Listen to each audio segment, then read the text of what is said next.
welcome to LOA Today. I'm Walt Thiessen. With me today is longtime listener, poet laureate, and Taya Master, Anne-Marie Young. This is your Daily Dose of Happy. We are so happy you decided to join us today.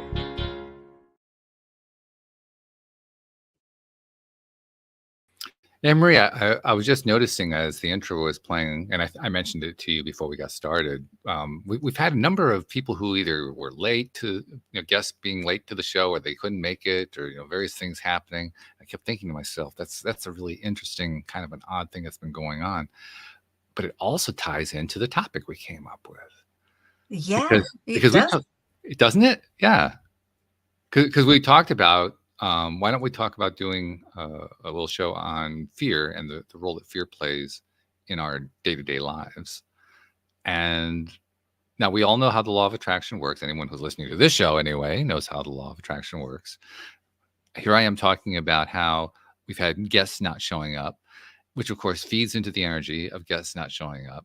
And it plays on the fear that's associated with, well, another guest didn't show up. I mean, come on, what's going on here? And so it just kind of becomes a snowball, right? That just keeps building and building and building.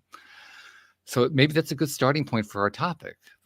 Because, I mean, well, I was also telling you before we got started about a situation. I won't go into the details here, but a situation with the gardening business that I run, where there's one person on the team who's she's dealing with fears associated, and by the way, legitimate fears too. We're not talking about stuff that she's just making up, stuff that, she's in a very high stress situation right now, but dealing with these fears and how the fears again become a self-motivating momentum. They build their own momentum over time, and how it can be a real challenge to kind of nip that in the bud. And to say, well, there's another gardening term, by the way, but to,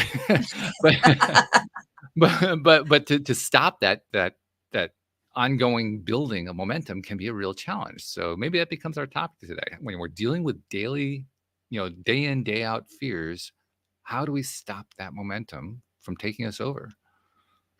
Well, I think we have to spot them first, because sometimes they can be hard to even spot, can't they? Because I noticed today I went into a bit of fear. Just the shopping came, and I looked at it when I'd laid it all out. I was like, I can't believe how much that cost. And at the moment, I keep noticing that I'm concentrating on the whole shrinkflation, the prices going up and things like that. And it's like, well, of course it's going to get smaller. My shopping's going to get smaller. My budget's going to get bigger, because every time I do this, it's like, oh, it's so expensive. That's not a lot. We're going to have to go and buy some more in the week. And so you can just see that it's going, and it's getting yourself off that. It's a tricky thing to do. Because it's so easy to get caught up in the loop. I mean, it's not like prices haven't been going up. They've been going up for a long time, for decades, generations. Yeah, for sure. So why is it all of a sudden now? Well, it's because it's increased. Well, yeah, but there are also times in history where we had higher inflation than this. So what is different? And the only thing that I can see that's different is us. It is, and it's everywhere. It's in the news. It's everybody's talking about it. So everybody's manifesting. It's a whole community thing, isn't it? It really is. Which is what makes it even more challenging. Because our energy gets fed by our environment, right? By the people who are around us, by our experiences, by the other people who are experiencing their stuff, and they're telling us about their stuff, and they're sharing that this and that happened, and how isn't it terrible? And then it just kind of helps build our anxiety. And then we watch entertainment that starts to build our tension, because they want to build the tension up to tell a story. And then we watch the news, and the news is building all this tension, telling us all this negative stuff going on. And I mean, it's just like one thing after another. It's like, get me off this roller coaster. Right. Stop this merry-go-round. I want to get off. Feeling a bit busy with it all.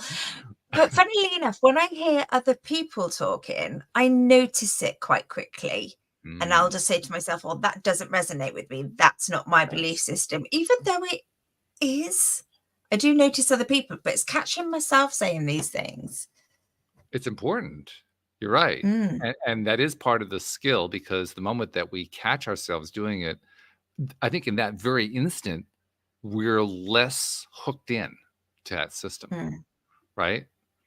We're less. I mean, it's not like we're not affected. Of course, we're still feeling effect, but the effect, it's almost like somebody took the air out of the balloon, Yeah. right? Yeah. I experienced that the other day. There was a minor situation that happened with a couple of my employees, and they were kind of going at it with each other. They were doing it in front of me, trying to convince me that they were right. That each one was right. And they're pointing fingers and all this stuff. And I'm just standing there and I'm looking at them and I'm thinking to myself, these are two great people, really wonderful people. I'm valued members of the team and so forth.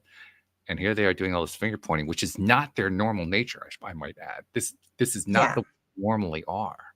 But they were actually not only doing it, but they were trying to draw me into it. Oh.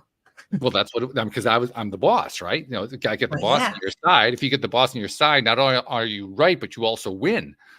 So that's the mindset. Do you? Well, you don't really, but that's the belief. That's the belief, right? Yes. If you get the boss on your side, that's the win. That's it right there. So yeah, and that becomes a challenge. For me, the challenge was not buying into it. Yes. And just kind of standing there, and I didn't want to turn my face into a big grin because I didn't want them to feel like I wasn't taking them seriously. But inside, I was grinning. That was my way of noticing. You just mentioned it. Noticing is the important thing to do. My way of noticing was to sit there and say, if you guys only realized just how silly you look right now. I didn't want to say that to them. I certainly don't want to insult them or anything like that. But No. I was thinking, like, what are we, in nursery school? What's going on here? Exactly. Like when I listen to my kids argue and I'm like, is that really worth all this emotion? Right. It's like a TV control box. Let's just let it go. Just things like that. And I think ultimately that becomes the ultimate defense right there, because that shifts your own vibration. Mm-hmm. Right? Because I'm not buying into the energy. Yeah, and I know certainly when I was like looking at my shopping this afternoon, it was like, well, at least I'm eating healthier because I'm buying less stuff. I'm making a lot from scratch. Yep. It's less to put away. It's just trying to find the good side of it. And, we're fortunate enough to have this food come to deliver to our door. So just trying to think on those focus things. But, when I looked at it, it was just literally that, oh my goodness, everything's getting so expensive. This is just literally just like was spiraling in my head. I actually went to do some shopping today, and I've been switching myself over to buying organic products more and more frequently, trying to improve the quality of the food and so forth, which is more expensive. And it's hard to make myself reach for the more expensive item. I can see them. They're side by side, right? You got the red pepper over here. You got the red pepper over there. The one that says organic is, a couple dollars higher. And I'm going to grab that one anyway. It's just an emotional thing more than anything else. And when I'm looking at the final bill at the end of the day, I couldn't tell you the difference by looking at the final bill. Like, what would it have been before? Oh, really? I'm not really sure. It's like you don't. The only way you notice it is when you're seeing the two side by side. When you're seeing the direct comparison, that's when you notice it. But when you don't have that direct comparison going on, all of a sudden that energy is dissipated because you don't have that that contrast going on. And also when you get home, you get to enjoy it because it usually tastes better. And so you just get to enjoy your food better, don't you? Oh, yes. Yes. It's definitely higher quality. There's no doubt about that. Yes. And the meals are tastier. Your body is responding better. Yeah. The whole 9 yards. So, yeah. But that doesn't mean that it's not hard at the time that you're dealing with it. You still have to deal with that. That's the topic of that. Dealing with that in the moment anxiety, that fear that we generate. And I emphasize that we generate it. Didn't we? How many times do we think that it happened to us, right? All the time. And it doesn't happen to us. We're the one generating it. We just blame something else for it. And I've started because I've started a new job at work, and a lot of it I don't really know what I'm doing. But when questions come to me, I get quite fearful. And what I've kind of started doing, because it was getting quite stressful, and what I kind of started doing was like, well, this is how I learn. All these questions I don't know is how I learn. So I'm trying to reframe my brain on not having that cold blood feeling where like, oh, I don't know, they're going to think I'm really stupid. And actually just think, well, okay, well, I'll go and find that out. And I've learned something new for the role next time. So, Yeah. Yep. So once again, I think what we're pointing to is that it's kind of a mind game that we're learning to play with ourselves. As you said, one of the first pieces to the mind game is noticing that the game is on. That, oh yes, this is one of those instances where I'm making myself fearful. Then the second step is figuring out, okay, well, what am I going to do instead? How am I going to react differently? And then doing it. That's the third part. The third part is actually the hardest one. You actually have to do it at that point. It's not enough to say, well, one of these days I'll get around to it. No, you have to take the action. Absolutely. And it can take quite a while to even get there, but you'll get there. Yeah. Yeah.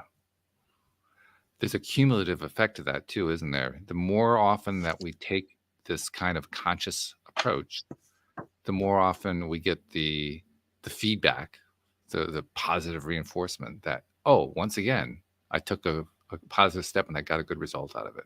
Oh, once more, I recognized what was going on. I turned things around and I got a better, the more we get that kind of stuff, that's reprogramming, right? Every time that we get that little bit, it's like a little bit of a jolt of energy that you get every time that you do that for yourself. Yeah, absolutely. And I think there's so much fear in the world. If you just watch the news, I mean, I don't even watch it now, but there's so much fear. I think collectively, a lot of people are feeling that. And I think that's potentially why this just seems to be getting worse. But then you only hear the bad stuff. You don't hear the good stuff. I'm sure there's lovely good stuff going on in the world too. There is. But again, that becomes a deliberate, conscious decision. Taking our attention away from that crazy, especially news. Yeah, take your mind off the news, folks. Even when I look at the news, I don't look at it. It's just not good for you. I mean, literally, when the little bit of news that I'll look at through the headline. I won't even go look at an article or watch a video. I'll just look at the headline. Okay, yep, that's going on. I'm done. Just so that I don't inundate myself with all that negativity, because it's just loaded with it, deliberately, intentionally, because that's how you sell advertising. Yeah. Because there's a lot going on in your country, and you said you're trying to view a lot of the politics in a different way, and just. Well, yeah, I've actually done that over the last few years. I have succeeded in looking at things differently, because I used to be very politically oriented many years ago, and I had to let go of a lot of stuff because I recognized. I mean, here it is, right? It's noticing what makes you fearful and then deciding what you're going to do to shift that. I recognized it was making me fearful. It was pretty much eating me up. So really? I did well, first of all, for about a 3 or 4 month period, I did a complete withdrawal. I just stopped, just paying no attention at all, and did it. Actually, it was more than 3 to 4 months. It was probably about 6 to 8 months. But for that long chunk of time, I just stayed away from it. And then when I allowed myself to have a little bit of contact with it from that point on, I always went into it with the idea of, what am I experiencing right now? How much is it affecting me right now? What kind of response am I giving to it? What kind of reaction am I getting? And monitoring myself through it, so that I could be able to consume the little tiny bit that I felt I needed to have without it overwhelming me. And you do that long enough, what I've discovered, I think other people have probably discovered this too. You do that long enough and you get good at it, sort of. You develop the ability to be filtering that negative junk so well that it doesn't have the effect. It doesn't get the chance to latch onto you and create a new momentum. And then at some point along the way, you also find ways to laugh at it, which is one of the best defenses against fear, by the way. Laughing at it. And I remember pretty vividly the first few times I started laughing at the stuff that I used to get worked up about. It was not comfortable at first, but within a fairly short period of time, I was able to start laughing at my own old positions on issues and so forth. And when I did that cut a lot of the momentum out. Even the old momentum that had just kind of hung around, it really started to reduce drastically. so that today I can look at some of the political stuff, and I only look at it from very far away and for very short pieces of time, and only looking for things that I know are just kind of fun for me, and that's it. I just limit myself to that. And when I do it that way, I actually find that it doesn't have the negative effect on me anymore. In fact, Really? I see the negative effect on other people, and it kind of like it shocks me, like, oh yeah, that's the way I used to feel about this. So I'm recognizing that all this work I've been doing all these years, to the last 4, 5, 6, something like that, 7 years, to shift the way that I feel about politics is working. It's working to the extent that I don't respond to it the way I used to. I laugh at some of it. I chuckle at. I've actually had to learn to cover my mouth and not laugh out loud, in company, because I don't want to insult anybody with their political viewpoints, right? That was Because my I look question at the stuff and I because, think it's just laughable. So much of the stuff is just crazy. It's laughable. and that was going to be my question, was how do other people react to that when they take it quite seriously in the States? I try to be very selective about when I do my laughing. Let's put it that way. Yeah, we don't have to be cruel.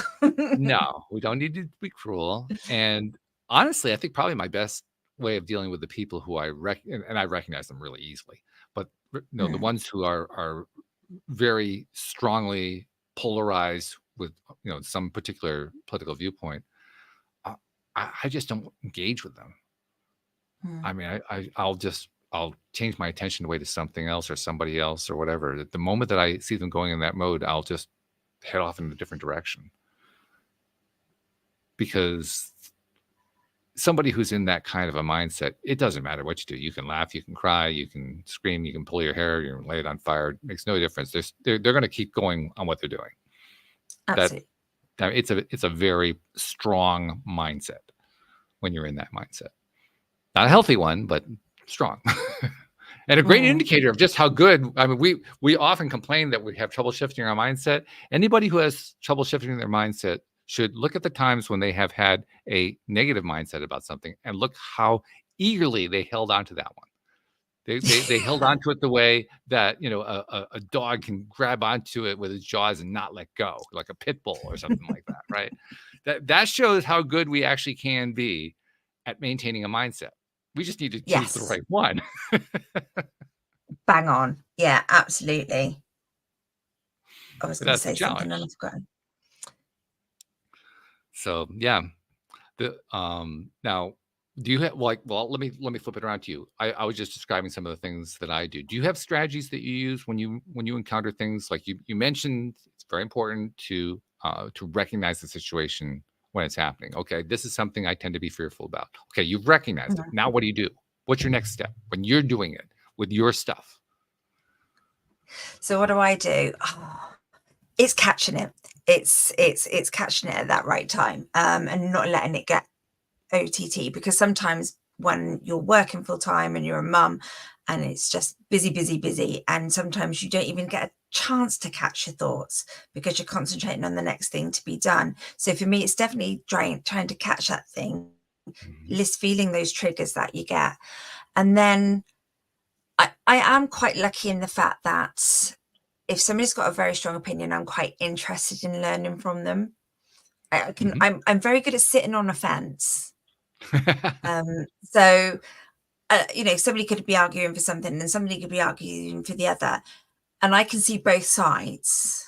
So I find that quite interesting. So I try not to get triggered too much on other people's issues. But when it's my own, I just have to try and think, how is that affecting me now? As you Mm. said, what impact is that having? Is this really worth going down that road for the sake of just feeling a bit annoyed with something? So it's just catching and reacting it and feeling, is this worth it?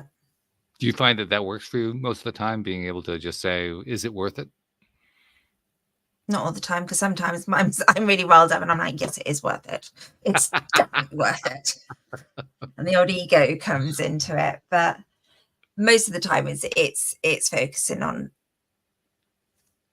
what's important to me, which is usually the family, is usually feeling the love. Well, that's a great point right there. If you need a way to shift your own attention once you recognize you're caught in a loop that you don't want to be in, shift it to something you love. You identified your family. You love your family. Your family is everything to you. You shifted your attention to something that was important to you. That's going to take a lot of the momentum away from that other thing. Yes. Just because we can only vibrate at one vibration at a time. And yeah, and it's I always remember the words that Louis always come out with, is focus on what you do want, not on what you don't want. That's right. Yes. And I do that, you know, when little niggle problems come up, it's like, okay, what do I want this to turn into? Rather than previously, I would have planned for the whole worst scenario, because then if the worst scenario happened, I would have felt prepared. And I find that so bonkers nowadays that I used to think like that. But so, because to me, that was my coping mechanism. That was my safest thing. If I plan for it, then I'm in control. I'm in control. But actually, you're not. So now that I'm able to change that perspective, I'm a much happier person. You're also reminding me, the last time Louis visited us a few weeks ago, one of the things that came up was politics. I don't remember if it came up during the show or after the show, but I remember him. I don't remember exactly how he said it, but the gist of it was he had really gotten excited about looking at people who were into politics and how it was such a law of attraction thing, and that they were so much in the step one. And I remember commenting to him, I said, yeah, and they never get out of step one. He says, yeah, exactly. He was so excited about the fact that they don't ever get out of step one. And we've had elections recently here, just local ones, and to be fair, I didn't vote because I don't really trust any of them at the moment. But I think for me, it's like, if I'm going to focus on who's in and what they're not going to do and what they are going to do, that gives my power to them. I'll focus on what I want and what's going to happen and take my power back. One of the most fascinating things for me, because like I said, I had a political background. My degree was in politics, political science, you know. One of the most fascinating things for me as I was pulling back, as I was shifting my vibration, shifting my attention, was how once I had managed to pull back a significant amount, how small it seemed. Things that used to just bend me out of shape.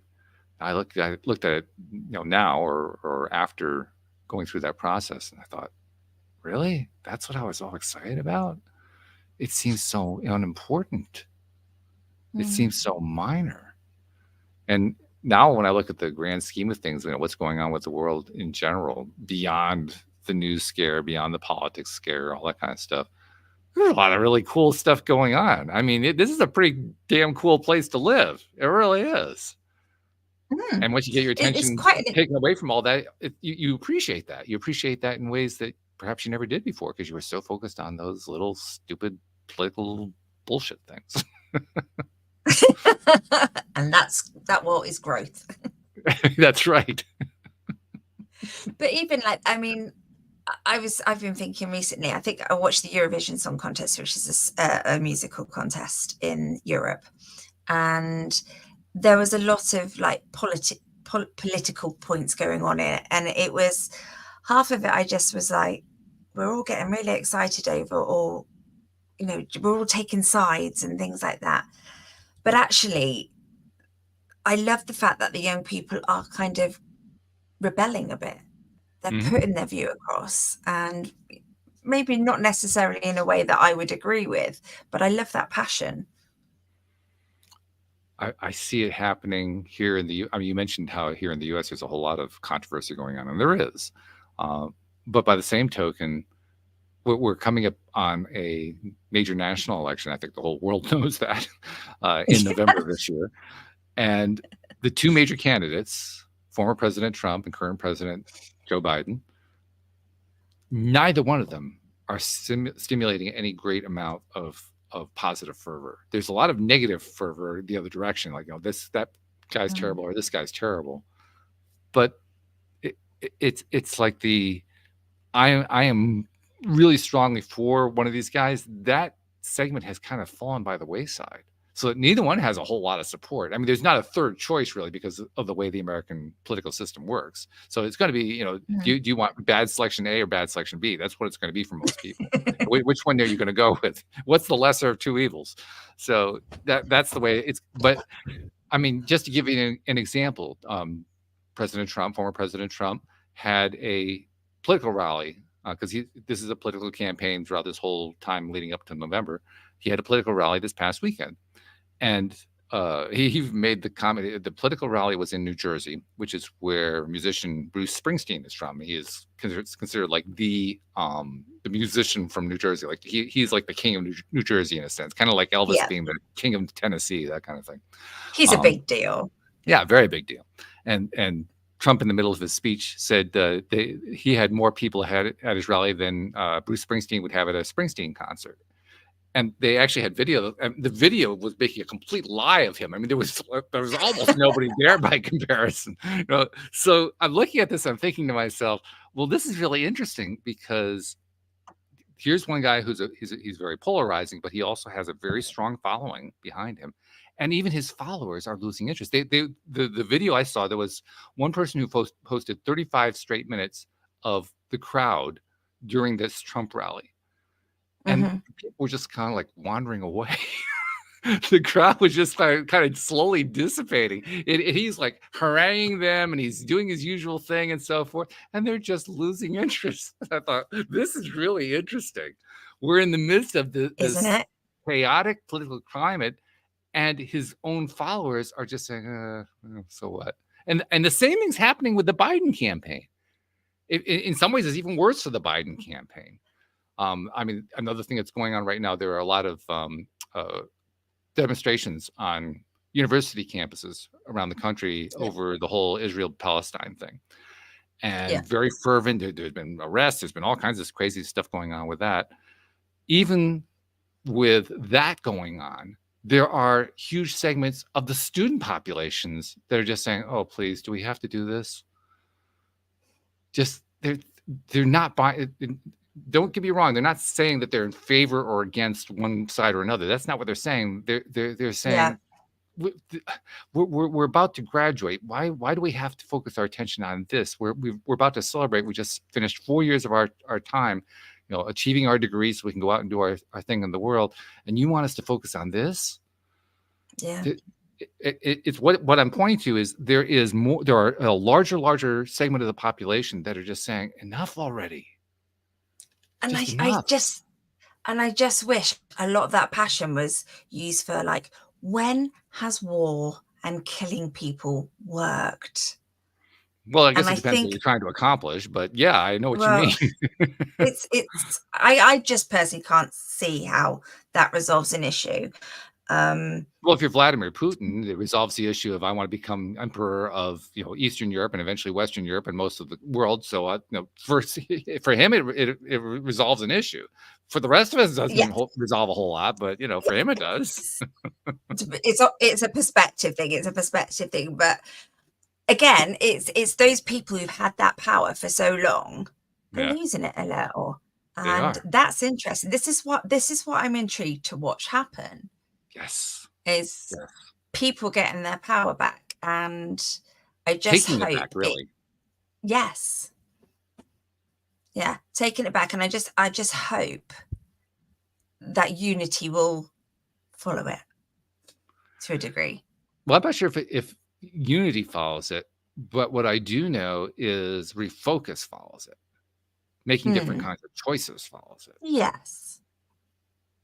I mean, I just wish people knew they had the power. Well, I think that's what this is.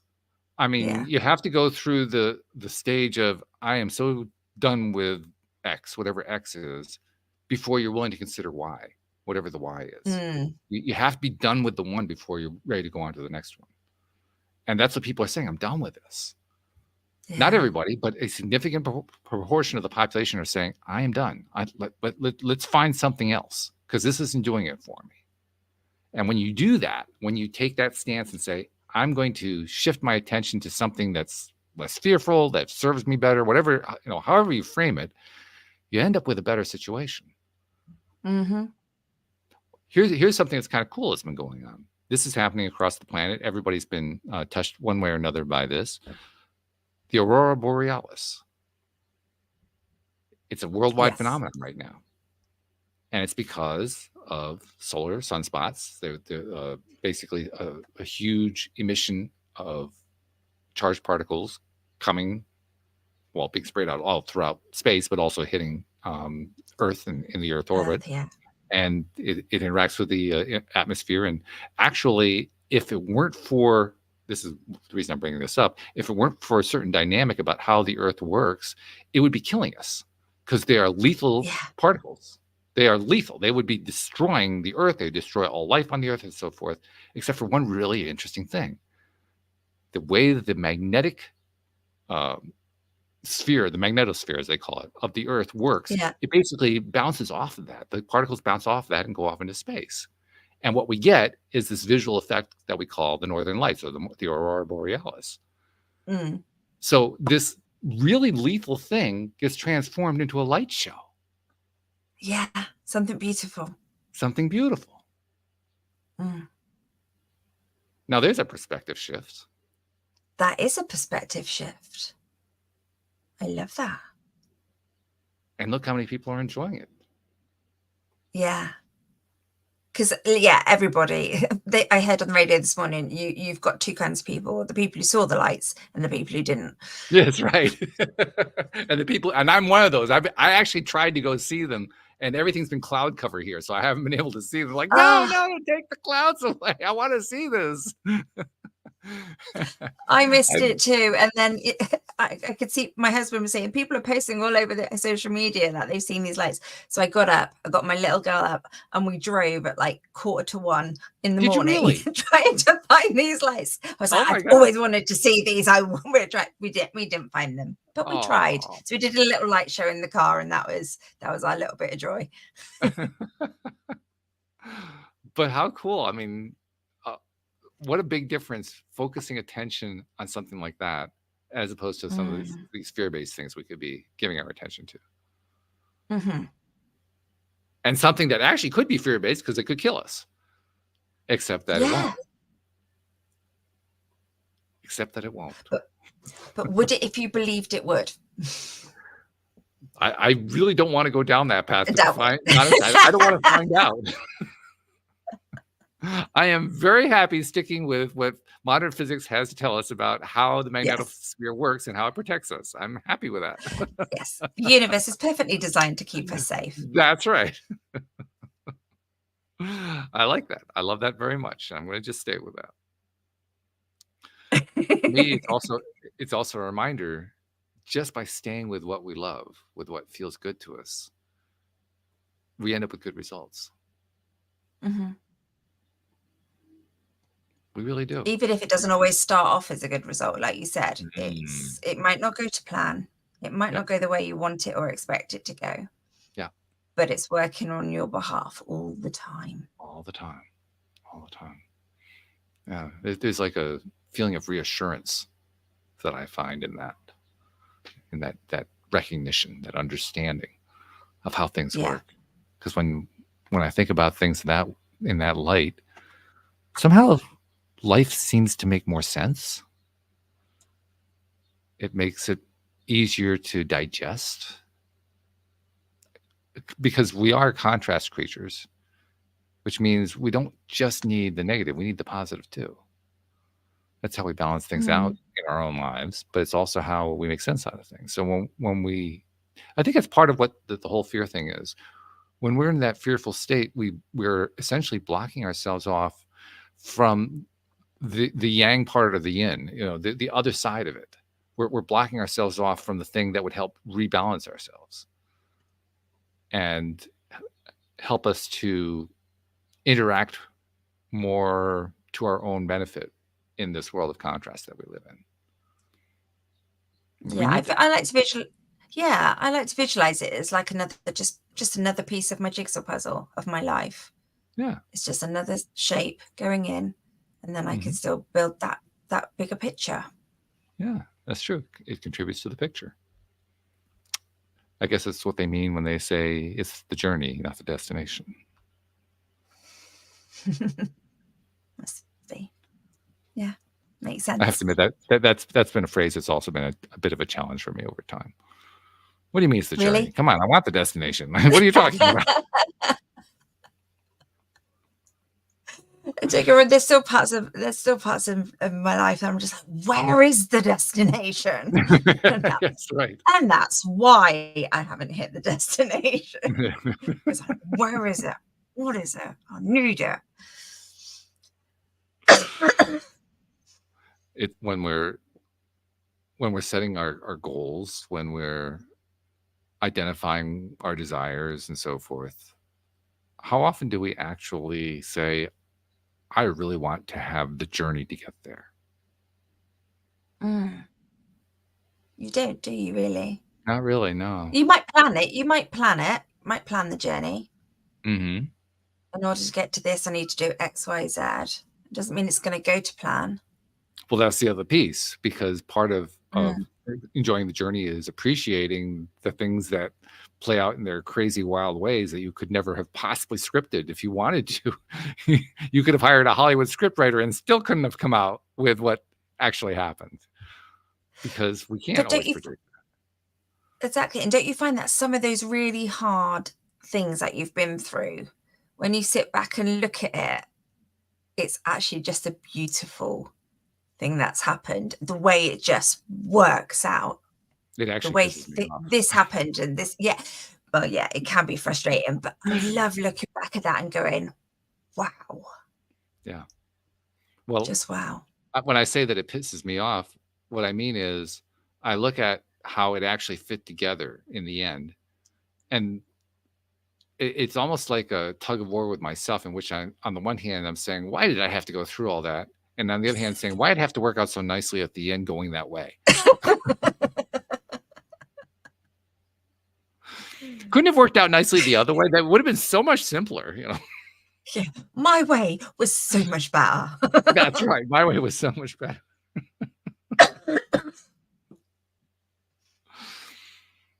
And then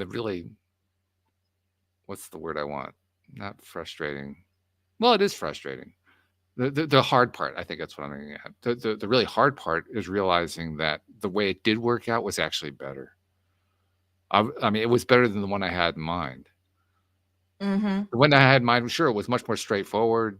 It would have gotten me from A to B exactly how I wanted to get there and so forth. But the way I ended up getting there actually played out better. And then I get pissed, like, well, dang, why is it that the thing that I less enjoyed produced the better result? That's not fair.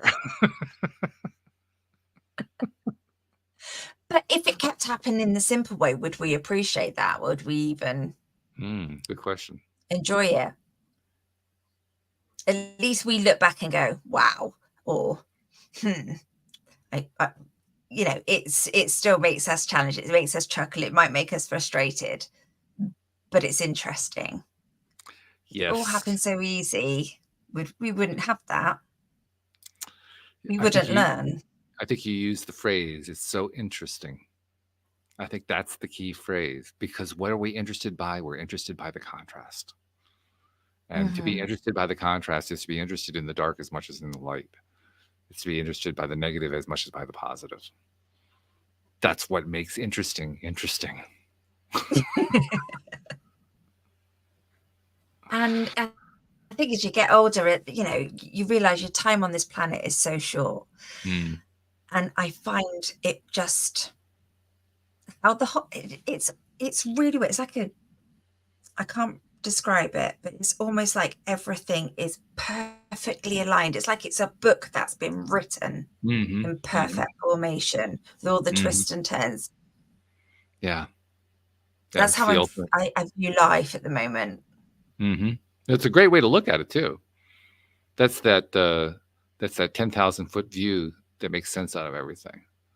the universal view. How does the universe look at things? How does source energy look at things? That's that viewpoint. Mm. Because that used to confuse me. How on earth could source appreciate everything? How could source appreciate Hitler? How could source appreciate Putin? How could a source, how could all these things be appreciated? And yet it does. Like, what are you, crazy? Come on. How can you appreciate this stuff? How can you appreciate horrors happening? How can you appreciate traumas happening? How can you appreciate, horrible things happening to people? Oh, God. I can't answer that. I just can't answer that. I don't know how you can appreciate some of the stuff that does happen in the world. All I can do is send my love to it. Mm-hmm. Which, by the way, is appreciating. Hate to clue you in, but damn you all. Oh. So you just explained how to do the thing you didn't know how to do. So congratulations.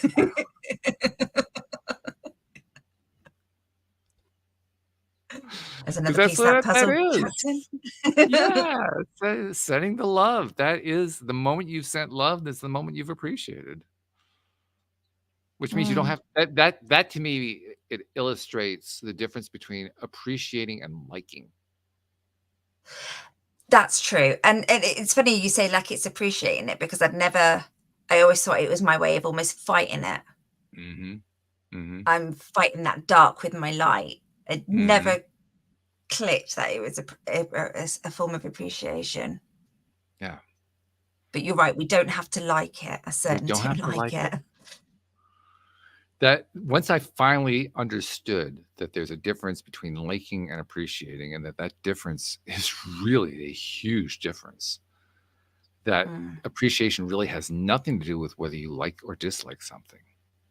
To appreciate is simply to assess greater value to something. That's what the word appreciate means, right? I assess greater value. I guess, to a degree. Yeah. Yeah. So you don't have to like it. You can even dislike it if you want, or you can not dislike it. It's up to you individually. Each one of us, we get to decide, do I like this? Do I like that? Do I dislike this? Do I dislike that? And when I realized that that's a separate expression, a separate topic, appreciating versus liking or disliking, that's when I also realized that there's no such thing as right or wrong where like and dislike are concerned. Like and dislike have nothing to do with morality. They have to do with preference. Mm-hmm. Not that you can't associate them if you want to. If you want to make your like and dislike about morality, you can do that. That's okay. You can do that, but it's not by necessity. It isn't necessarily that what you like is moral, what you dislike is immoral. Yeah. As many people have demonstrated in their lives. Exactly. And I don't have to agree with what you think. That's right. Yes. Yes. And I don't expect you to agree with everything I say either, because a lot of people think I'm off the wall with what I believe. And I'm one of them, and I'm so glad you are. Because I'm off the wall too. Let's have two of us off the wall at the same time. I think it's a lot more fun that way. But yes, exactly. Yeah. Yeah. So like when you were talking earlier, I don't remember what the word was that you used, but when you talked earlier about how as people, we were talking about how people are becoming more and more jaded by politics, less and less interested in it and so forth. And I think you said something about how we'll all have the same mindset or something like that. And what came to my mind as you said that was, it isn't so much about having the same mindset. It's all recognizing that it's about like and dislike, that it's not about morality. It's not about, I have to make you think my way. I have to change you in order for me to have the life I want. It's not that at all. Never was. No.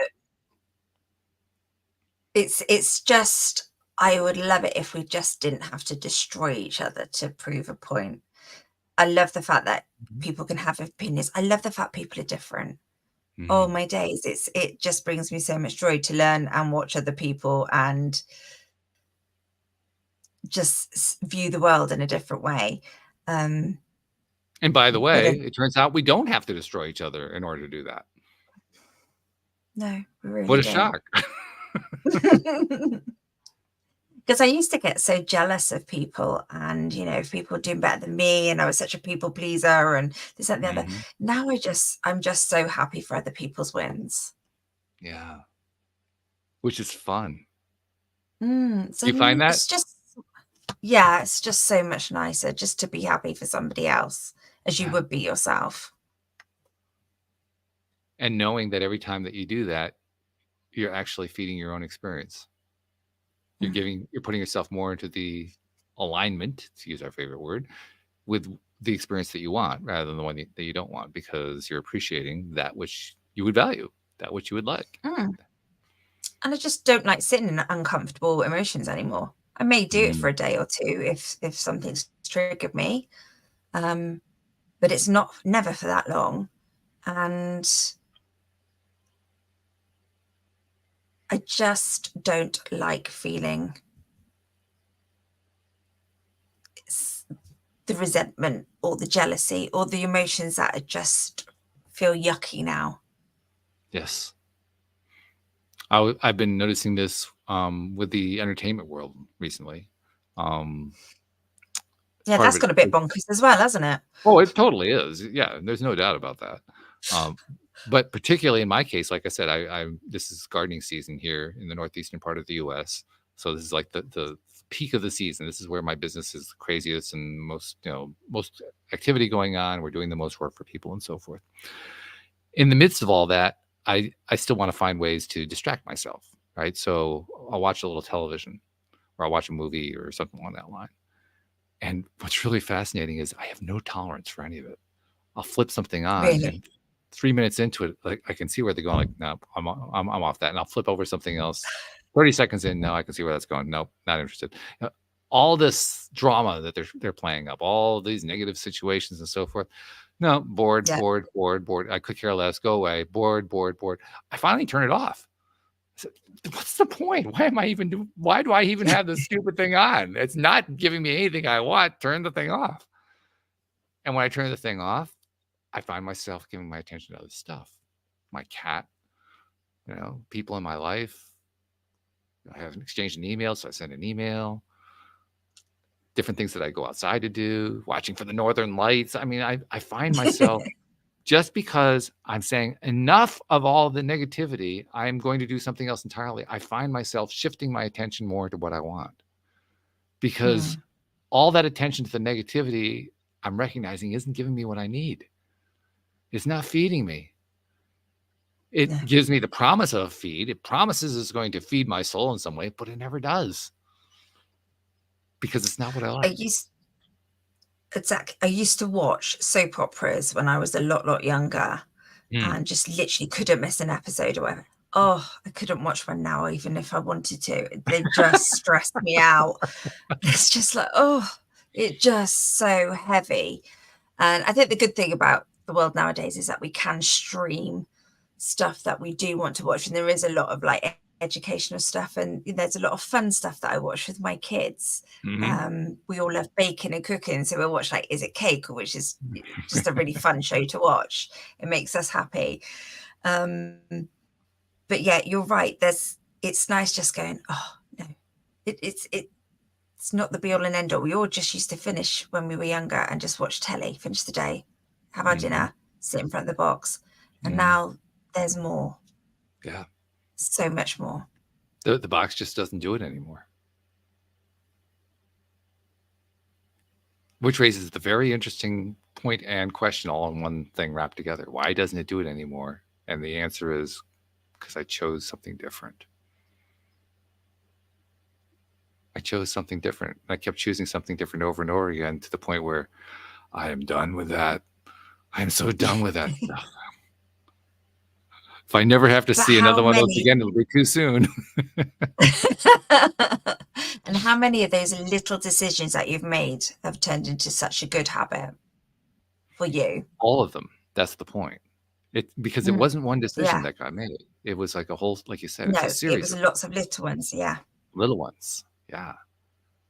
That when you're making them, you don't really see anything necessarily. Nothing ever really seems to change out of it in that instant in time when you're making that little decision. This is an example of what we were talking about earlier. You have to look back on it and say, oh, that's how it all fits together. All those little decisions fit together to put me in a place where I'm liking more stuff. Yeah. Different stuff. Different from what I used to like. And it doesn't have to be a big decision if people are out there thinking, oh, I just can't make a big decision like that. It's remembering it is those little baby steps that make that big decision possible. That's right. Because those baby steps, I guess the way I like to think of it is this. You take enough baby steps and you've just taken a few giant steps. Yeah, without a doubt. I mean, it doesn't take all that many baby steps to make a giant step. Anyone who ever played a childhood game of Mother May I knows exactly how that works. It doesn't take a whole lot of baby steps. Oh, it's an American game. It's a really stupid one too. But the point is, when you play that game, even when you're in the midst of playing it, you can tell those little baby steps are going to get you there eventually. It's just that you have to go through a few of them in order to get there. But it'll take you the equivalent of a giant step. That's just what baby steps are. Baby steps are little, small, giant steps. And going back to that whole fear topic, those little baby steps are more digestible. If you can do a little bit at a time, then the confidence will build, the change will build. Confidence, that's another good one. I think probably the biggest challenge we face when we're dealing with these fear-based things is having the confidence that we can shift it. Having the confidence that we can change it. Because when you're in the midst of encountering whatever that fear-based thing is, the fear is strong. We talked about that at the beginning of the show. It's a very strong fear, and it seems insurmountable. It seems like it can never be changed, and it'll always be, and so forth. But it can be. One small step at a time. Yeah. And if you don't believe it, just like you say, look back at your life. Look at all those twists and turns. Look how much the world has changed. Yeah. In 20 years. Change is inevitable. Embrace it. I was having a conversation with one of my employees today. I think I told you about her. She's the one who's into law of attraction and vibration and all that kind of stuff. And we also share a love of music. So we were talking about music. She was in a band that did very well, and I was talking about some of the stuff I've done. And I asked her, had you been to the symphony in a long time? She said, no, she hadn't. I don't know about there in the UK. I suspect it's similar to what's going on here in the US. Symphonies have been in trouble for a long time and have lost a lot of support. People weren't going to the symphony anymore. A lot of symphonies have disbanded. So it's been hard times. But there's also been some good that's come out of it. Because in the past, if you went to a symphonic concert, the way Dawn said it was great. It was stuffy. You know, you had the stuffy conductor who would waddle out on stage and he'd bow to the audience, and, you know, all this kind of very, you know, it was stuck up. It was all that kind of stuff. Today, it's not like that at all.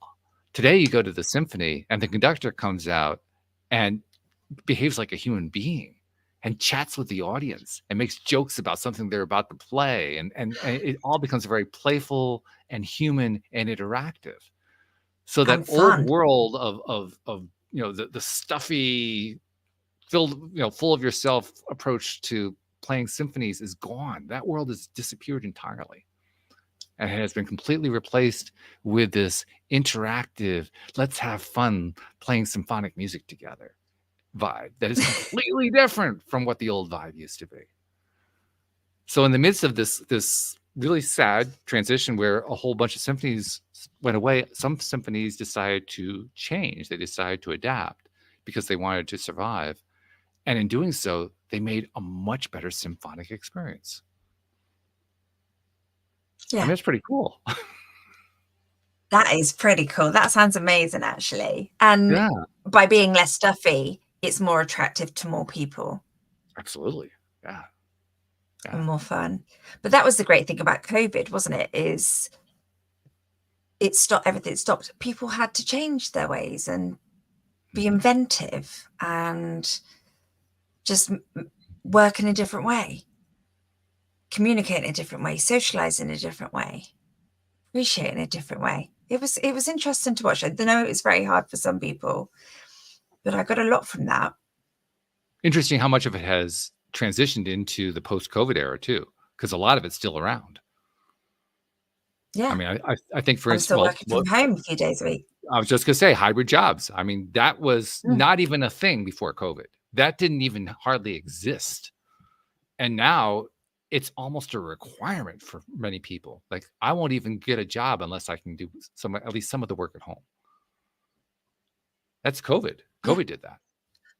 Well, my husband's office is in Barcelona. He's able to work from my dining table and work for a company that he really enjoys. But he wouldn't have had that opportunity because we didn't want to move to Barcelona. That's right. Yeah, exactly. So in the midst of chaos and crisis, we find ways to turn things into stuff that we like. And we do that by initially taking those first few steps and saying, I don't like that. I want to change that. I don't want to be in fear. So circling back to our original premise for the show, once we got past the fact that our guest didn't make it. And we got out of our fear. Yeah, right. But once we got past that one, the basic premise was we deal with these fears all the time, just ordinary daily fears. And I think what we've pretty much demonstrated through the conversation today, we can overcome any of them. There really aren't any that we can't overcome. It doesn't matter what they are. It doesn't matter how horrific they are. It doesn't matter how traumatic they are. It doesn't matter how terrible they are. We can still overcome them.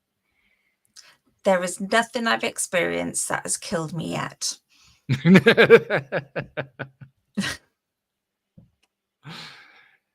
the test that proves that is that you're still here. I'm still here. I'm still smiling. Which I'm eternally grateful for, because that means we get to talk every week. So thank you for that. Oh, thank you. Absolutely my pleasure. Oh, yeah. I love it. It's so much fun. I love having you and Joel and Jody Lynn to be talking with every week. It's like the highlight of my week to just do these shows. So thank you much. I appreciate that. And thank you to our podcast listeners. I appreciate you too. Just a quick note about podcast listeners. I wanted to mention this. I've been watching, I shifted our feed. Most people will never even know about this, but I shifted the feed for the podcast, because there's a feed that you have to put out to the various, the major podcast structures, the Spotify's of the world, Apple Podcasts, all that kind of thing, so that they can pick up the show, so that you can, be heard on the various devices that people are listening to your show on. I've been watching through Spotify since I switched over to Spotify as my feed provider. I've been watching the numbers, because they send you analytics, right? So you can see what's going on with your audience and so forth. And a few really interesting things have been happening. One interesting thing is, since I started running my feed through Spotify, so Spotify actually provides the feed that I send to everybody. Yeah. Spotify itself has been showing my episodes, our episodes, to more people. Really? So yeah, when I made the switch in January, I believe it was, and when I first made the shift, we were getting seen maybe a couple hundred times a month on various searches that people would do on Spotify. We're now in the thousands. We're now around 4,000 to 5,000 a month, and it's just doing nothing different. We haven't done a single thing different except run the feed through Spotify. But because we're running it through Spotify is now picking up more and more on what we're talking about, because we do these very extensive descriptions of the shows.